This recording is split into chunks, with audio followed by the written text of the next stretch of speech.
Big boss ಮನೇಲಿ nomination heat ಅಂತೂ next ಲೆವೆಲ್ಗೆ ಹೋಗ್ತಾ ಇದೆ. ಫಿನಾಲೆ ಹತ್ರ ಬಂದಂಗೆ ಎಲ್ಲರ ಮುಖವಾಡ, ಎಲ್ಲರ ಬಣ್ಣ ಬಯಲಾಗ್ತಾ ಇದೆ. ಬಣ್ಣ ಬಯಲಾಗ್ತಿದೆ ಅನ್ನೋದಕ್ಕಿಂತ ಹೆಚ್ಚಾಗಿ ಅವರ ಒಂದು ವ್ಯಕ್ತಿತ್ವ ಹೊರಗಡೆ ಬರ್ತಾ ಇದೆ. ಇದಕ್ಕೂ ಮುಂಚೆ ಒಂದು ನಾಮಿನೇಟ್ ಮಾಡಬೇಕು ಅಂದರೆ ಒಂದು ಸಾಕಷ್ಟು ಜನ ಇರ್ತಾಯಿದ್ರು, ಯಾರೆಲ್ಲೋ ಅವರಲ್ಲಿ ಒಬ್ಬರನ್ನ ರೀಸನ್ ಕೊಟ್ಟು ನಾಮಿನೇಟ್ ಮಾಡ್ತಾಯಿದ್ರು. ಬಟ್ ಈಗ ಅವರ ಒಂದು ಫ್ರೆಂಡ್ಶಿಪ್ ಮಧ್ಯೆನೇ ಅಂದರೆ ಅವರ ಒಂದು ಕ್ಲೋಸ್ ಫ್ರೆಂಡ್ಸನ್ನೇ ನಾಮಿನೇಟ್ ಮಾಡುವಂಥ ಲೆವೆಲ್ಗೆ ಬಂದಿದೆ. ಏನೇ ಆಗಿರಲಿ, ಇದು ಬಿಗ್ ಬಾಸ್ ಒಂದು ಇಂಡಿವಿಜುವಲ್ ಗೇಮ್, ಅಂದರೆ ಒಂದು ಇಂಡಿವಿಜುವಾಲಿಟಿಯನ್ನು ತೋರಿಸುವಂಥ ಗೇಮ್ ಆಗಿರೋದಕ್ಕೋಸ್ಕರ ಅವರ ಒಂದು ಇಂಡಿವಿಜುವಲ್ ಗೇಮನ್ನು ಅವ್ರು ಆಡ್ತಿದ್ದಾರೆ. ಸೊ ಅವರ ಒಂದು ವ್ಯಕ್ತಿತ್ವವನ್ನು ಅವರು ತೋರಿಸ್ಕೊಳ್ತಾ ಇದ್ದಾರೆ. ಸೊ ಈ ಒಂದು ಇದರಲ್ಲಿ ಯಾರೆಲ್ಲ ನಾಮಿನೇಟ್ ಆಗಿದ್ದಾರೆ ಅಂತ ನೋಡ್ತಾ ಹೋದರೆ ಒಟ್ಟಾರೆಯಾಗಿ 6 ಜನ ನಾಮಿನೇಟ್ ಆಗಿದ್ದಾರೆ. ಸೊ ಆ ಒಂದು 6 ಜನದಲ್ಲಿ ಒಂದು ಸೇವ್ ಆಗೋ ಲಿಸ್ಟಲ್ಲಿ ಯಾರು ಇರ್ಬೋದು ಅಂತ ಚೆಕ್ ಮಾಡೋದಾದರೆ, ನಮಗೆ ಬಂದಿರೋಂಥ ವೋಟಿಂಗ್ ಪೋಲ್ ಅನಾಲಿಸಿಸ್ ಪ್ರಕಾರ ಹೇಳೋದಾದರೆ ಮೊದಲನೇದಾಗಿ ಸೇವ್ ಆಗೋ ಲಿಸ್ಟಲ್ಲಿರೋಂಥದ್ದು ಕಾರ್ತಿಕ್ ಮತ್ತು ವಿನಯ್ ಅವರು. ಸೊ ಇವರಿಬ್ಬರು ಸಹ ಒಂದೇ ಸಿಮಿಲರ್ ಆಗಿದ್ದಾರೆ. ಅಂದರೆ 1% 2% ಹೆಚ್ಚು ಕಡಿಮೆ ಇರ್ಬೋದು ಅಷ್ಟೇ. ಬಟ್ ಸೇವ್ ಆಗೋ ಲಿಸ್ಟಲ್ಲಿ ಸ್ವಲ್ಪ ಸೇಮ್ ಆಗೇ ಇದ್ದಾರೆ. ಒಂದು ಕಾರ್ತಿಕ್ ಮತ್ತು ಇನ್ನೊಂದು ವಿನಯ್ ಅವರು ಫ್ರೆಂಡ್ಶಿಪ್ಪಲ್ಲೂ ಸಹ ಒಂದೇ ರೀತಿಯಲ್ಲಿದ್ದಾರೆ, ಆ್ಯಂಡ್ ಈಗ ಸೇಫ್ ಆಗೋ ಲಿಸ್ಟಲ್ಲೂ ಸಹ ಒಂದೇ ಇದ್ದಾರೆ. ಏನೇ ಆಗಲಿ, ಈಗಾಗಲೇ ಕಾರ್ತಿಕ್ ಅವರು ಅವರ ಒಂದು ಇಂಡಿವಿಜುವಲ್ ಗೇಮನ್ನು ಯಾವ ಥರ ಅಂತ ತೋರಿಸ್ಕೊಂಡು ಬರ್ತಾ ಇದ್ದಾರೆ ಸೆಕೆಂಡ್ ಹಾಫ್ ಆದಮೇಲೆ. ಸೊ ಇನ್ನು ವಿನಯ್ ಅವ್ರು ಹೇಳಲೇಬೇಕಾಗಿಲ್ಲ, ಅವರು ಆನೆ ನಡೆದಿದ್ದೆ ದಾರಿ ಅನ್ನೋ ಥರ ಅವರ ಒಂದು ಸ್ಟಾರ್ಟಿಂಗಿಂದನೇ ಯಾವ ಥರ ಇದ್ರು, ಸೊ ಅದೇ ರೀತಿಯಲ್ಲಿ ಈಗಲೂ ಸಹ ಮೂವ್ ಆನ್ ಆಗ್ತಾ ಇದ್ದಾರೆ. ಬಟ್ ಈ ಒಂದು ವ್ಯಕ್ತಿತ್ವ ಎಲ್ಲರಿಗೂ ಸಹ ಇಷ್ಟ ಆಗಿ ಕಾರ್ತಿಕ್ ಮತ್ತು ವಿನಯ್ ಅವ್ರನ್ನ ಒಟ್ಟಿಗೆ ಸೇವ್ ಮಾಡೋ ಲಿಸ್ಟಲ್ಲಿ ಇಟ್ಟಿದ್ದಾರೆ. ಇನ್ನು ನೆಕ್ಸ್ಟ್ ಬಂದು ವರ್ತೂರ್ ಸಂತೋಷ್ ಅವರು.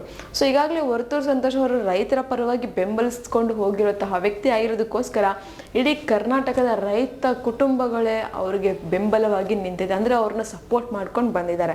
ಸೊ ಇನ್ನೇನು ಫಿನಾಲೆ ಹತ್ರ ಬರ್ತಿದೆ ಅನ್ನೋಷ್ಟರಲ್ಲಿ ಎಲ್ಲ ಒಂದು ಯುವ ರೈತರು ಅವರಿಗೆ ಬೆಂಬಲ ಸೂಚಿಸೋದಕ್ಕೆ ಸ್ಟಾರ್ಟ್ ಮಾಡಿದ್ದಾರೆ. ಆ್ಯಂಡ್ ಬಿಗ್ ಬಾಸ್ ಮನೇಲಿ ಈಗ ಅವರ ಒಂದು ಇಂಡಿವಿಜುವಲ್ ಗೇಮ್ ಸ್ಟಾರ್ಟ್ ಮಾಡ್ತಿದ್ದಾರೆ ಅನ್ನೋ ಥರ ಕಾಣಿಸ್ತಾ ಇದೆ. ಏನೇ ಆಗಲಿ, ವರ್ತೂರ್ ಸಂತೋಷ್ ಅವ್ರನ್ನ ಸೇಫ್ ಮಾಡೋ ಲಿಸ್ಟಲ್ಲಿ 2ನೇ ಸ್ಥಾನದಲ್ಲಿ ಇಟ್ಟಿದ್ದಾರೆ. ಇನ್ನು 3ನೇ ಸ್ಥಾನದಲ್ಲಿ ಬಂದು ತುಕಾಲಿ ಸಂತೋಷ್ ಅವರಿದ್ದಾರೆ. ಸೊ ತುಕಾಲಿ ಸಂತೋಷ್ ಅವರು ಸ್ಟಾರ್ಟಿಂಗ್ ಫಸ್ಟ್ ಹಾಫಲ್ಲಿ ಒಂದು ಸ್ವಲ್ಪ ಆ ಕಡೆ ಈ ಕಡೆ ಇದ್ದರು, ಬಟ್ ಆ ಟೀಮ್ ಈ ಟೀಮ್ ಅಂದ್ಕೊಂಡಿದ್ರು. ಬಟ್ ಈಗ ಅವರ ಇಂಡಿವಿಜುವಲ್ ಗೇಮ್ ಚೆನ್ನಾಗಿ ಕಾಣಿಸಿರೋದಕ್ಕೋಸ್ಕರ ಜನರಿಗೆ ತುಂಬ ಇಷ್ಟ ಆಗಿದೆ. ಆ್ಯಂಡ್ ಅವರ ಕಾಮಿಡಿ ಸಹ ತುಂಬ ಚೆನ್ನಾಗಿ ಇಷ್ಟ ಆಗಿದೆ. ಆ್ಯಂಡ್ ಅವರು ಎಂಟರ್ಟೈನ್ಮೆಂಟ್ ಮಾಡೋದು ಅಷ್ಟೇ, ಒಬ್ಬರನ್ನ ನಗಿಸೋದಕ್ಕೋಸ್ಕರ ಅವರು ಅಂದರೆ ಅವರ ಒಂದು ಜೋಕ್ಸನ್ನು ಹಾಕ್ತಾರೆ. ಬಟ್ ಕೆಲವೊಂದು ಸಂದರ್ಭದಲ್ಲಿ ಅವ್ರಿಗೆ ಅದು ಕೆಟ್ಟ ಪರಿಣಾಮವಾಗಿ ಬೀರ್ತಾ ಇದೆ. ಬಟ್ ಏನಾದರೂ ಸಹ ಅದು ಬರೀ ನಗಿಸೋದಕ್ಕೋಸ್ಕರ ಅವ್ರು ಮಾಡೋದಂತ. ಸೊ ಅವರ ಒಂದು ಎಂಟರ್ಟೈನ್ಮೆಂಟ್ ಇದಕ್ಕೋಸ್ಕರ ನಮ್ಮ ಜನ ಅವ್ರನ್ನ ಸೇಫ್ ಮಾಡೋ ಲಿಸ್ಟಲ್ಲಿ 3ನೇ ಸ್ಥಾನದಲ್ಲಿ ಇಟ್ಟಿದ್ದಾರೆ. ಇನ್ನು 4ನೇ ಸ್ಥಾನದಲ್ಲಿ ಬಂದ್ಬಿಟ್ಟು ತನಿಷಾ ಅವರಿದ್ದಾರೆ. ಸೊ ತನಿಷಾ ಅವರು ಈಗಾಗಲೇ ಬೆಂಕಿ ಅಂತ ಹೆಸರು ತಗೊಂಡಿರೋಂತಹ ಮಹಿಳೆ ಅಂತಲೇ ಹೇಳ್ಬೋದು ಬಿಗ್ ಬಾಸ್ ಮನೇಲಿ.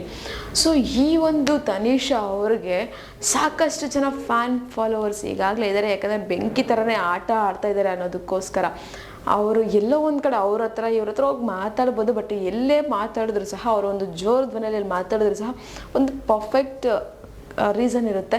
ಮತ್ತು ಏನೇ ಆದರೂ ಸಹ ಅವರು ಬೆಂಕಿ ಅಂತಲೇ ಹೆಸರು ತಗೊಂಡಿರೋಂತಹ ತನಿಷಾ ಅವರು ಈಗ ಸೇಫ್ ಆಗೋ ಲಿಸ್ಟಲ್ಲಿ 5ನೇ ಸ್ಥಾನದಲ್ಲಿದ್ದಾರೆ. ಇನ್ನು 6ನೇ ಸ್ಥಾನದಲ್ಲಿ ಬಂದು ನಮ್ರತಾ ಅವರಿದ್ದಾರೆ. ಸೊ ಈಗ ಡೇಂಜರ್ ಝೋನ್ ಅಂತಲೇ ಹೇಳ್ಬೋದು ನಮ್ರತಾ ಅವರಿಗೆ. ಯಾಕಂದರೆ ಲಾಸ್ಟ್ ವೀಕ್ಗಳಿಂದ ಅವರು ಒಂದು ಎಲಿಮಿನೇಟ್ ಆಗೋ ಸ್ಟೇಜಿಗೆ ಬರ್ತಾನೆ ಇರಲಿಲ್ಲ, ಅಂದರೆ ನಾಮಿನೇಟೇ ಆಗ್ತಾ ಇರಲಿಲ್ಲ. ಅವರು ಎಲ್ಲ ಒಂದು ಕಡೆ ಸೇಫ್ಗೆ ಮಾಡ್ಕೊಂಬರ್ತಿದ್ರು ಅಂತ ಅನ್ನಿಸ್ತಿದೆ. ಯಾಕಂದರೆ ಬಟ್ ಈಗ ಅವರು ಒಂದು ಈ ವೀಕಲ್ಲಿ ನಾಮಿನೇಟ್ ಆಗಿರೋದಕ್ಕೋಸ್ಕರ ಒಂದು ಡೇಂಜರ್ ಝೋನಲ್ಲಿದ್ದಾರೆ. ಏನೇ ಆಗಲಿ, ಈ ಒಂದು ಬಿಗ್ ಬಾಸ್ ಮನೆಯ ಜರ್ನಿಯಲ್ಲಿ ಅವರ ಒಂದು ಇನ್ವಾಲ್ವ್ಮೆಂಟ್ ಆಗಿರ್ಬೋದು, ಅಥವಾ ಅವರ ಒಂದು ಟಾಸ್ಕಲ್ಲಿ ಆಡೋದಾಗಿರ್ಬೋದು, ಅಥವಾ ಅವರು ಎಂಟರ್ಟೈನಿಂಗ್ ಇದಾಗಿರ್ಬೋದು, ಎಲ್ಲೋ ಒಂದು ಕಡೆ ಕಡಿಮೆ ಇತ್ತು ಅಂತ ಅನ್ನಿಸ್ತದೆ. ಆ್ಯಂಡ್ ಅವರು ಎಲ್ಲೋ ಸೇಫ್ ಗೇಮ್ ಮಾಡ್ಕೊಂಡು ಬರ್ತಿದ್ರು, ಒಂದು ಕಂಫರ್ಟ್ ಝೋನಲ್ಲೇ ಇದ್ದರು ಅಂತಲೂ ಕಾಣಿಸ್ತಿತ್ತು. ಬಟ್ ಯಾವುದೋ ಒಂದು 2 ವಾರದಲ್ಲಿ ಅವ್ರು ಕಂಫರ್ಟ್ ಝೋನಿಂದ ಹೊರಗಡೆ ಬಂದು ಆಟ ಆಡಿದ್ಮೇಲೆ ಚೆನ್ನಾಗಿ ಆಡ್ತಿದ್ರು. ಬಟ್ ಈಗ ಅಗೈನ್ ಮತ್ತೆ ಅವರು ಮೊದಲಿನ ಥರ ಆಗಿದ್ದಾರೆ. ಸೊ ಅದಕ್ಕೋಸ್ಕರ ಈ ವೀಕಲ್ಲಿ ಅವರು ಡೇಂಜರ್ ಝೋನಲ್ಲಿ ಇದ್ದಾರೆ. ನಿಮ್ಮ ಪ್ರಕಾರ ಯಾರು ಈ ವೀಕಲ್ಲಿ ಎಲಿಮಿನೇಟ್ ಆಗ್ಬೋದು, ಅಥವಾ ಯಾರಿಗೆ ಆ ಬಿಗ್ ಬಾಸ್ ಮನೆಯಲ್ಲಿ ಇರೋದಕ್ಕೆ ಯೋಗ್ಯ ಇಲ್ಲ, ಯಾರಿಗೆ ಯೋಗ್ಯತೆ ಇದೆ, ಒಂದು ಕಮೆಂಟ್ ಬಾಕ್ಸಲ್ಲಿ ಕಮೆಂಟನ್ನು ಹಾಕಿ.